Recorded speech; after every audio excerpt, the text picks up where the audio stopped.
ഏ ഇതെന്താ ഹെലികോപ്റ്റർ നിൽക്കുന്നു? ഇത് ഞങ്ങളാ. നിങ്ങൾ ഇവിടെയും എത്തിയോ?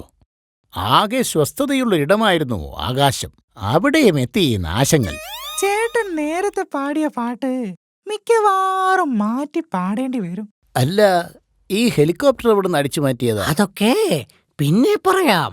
ഞങ്ങളൊന്ന് പറന്നുല്ലസിച്ചിട്ട് വരാം. എങ്ങനുണ്ട് ശിഷ്യ നമ്മുടെ യാത്ര? എനിക്ക് വിശ്വസിക്കാനാവുന്നില്ല. ആശാനിതെവിടുന്ന ഹെലികോപ്റ്ററൊക്കെ ഓടിക്കാൻ പഠിച്ചേ? ഇപ്പോഴെങ്കിലും നിനക്കെന്റെ വില മനസ്സിലായല്ലോ. നമ്മൾ എവിടേക്കാ പോകുന്നത്?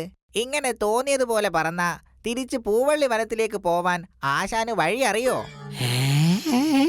പറഞ്ഞ പോലെ അതു ശരിയാണല്ലോ. എങ്കിൽ തിരിച്ചു വിട്. ശരി. അയ്യോ, വിമാനം! അയ്യോ അയ്യോ, ആശാനെ വെട്ടിച്ചോ. ആകെ അവലക്ഷണമാണല്ലോ ആശാനെ.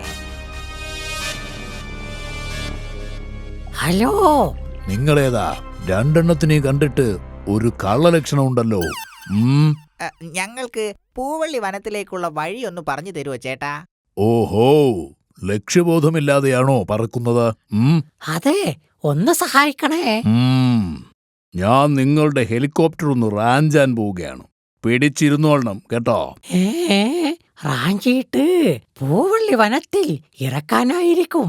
എന്ത് തങ്കപ്പെട്ട സ്വഭാവമുള്ള പക്ഷി. പിടിച്ചിരുന്നു. ചേട്ടൻ റാഞ്ചിക്കോ.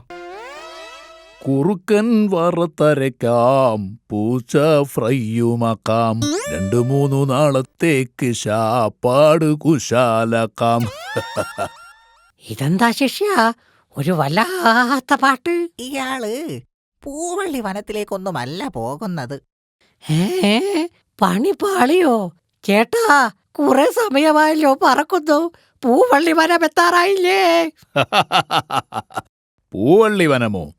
നിങ്ങളിനി പോവാൻ പോകുന്നത് എന്റെ വയറ്റിലേക്കാണ്.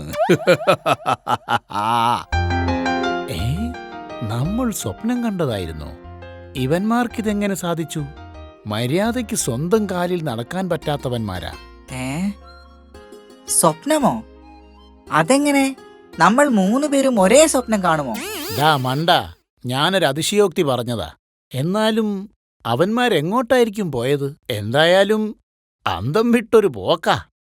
ഇനി അവന്മാർ പൂവള്ളി വനത്തിലേക്ക് വരില്ലയാവോ? അത്ര ഭാഗ്യം ചെയ്തവന്മാരല്ല പൂവള്ളി നിവാസികൾ.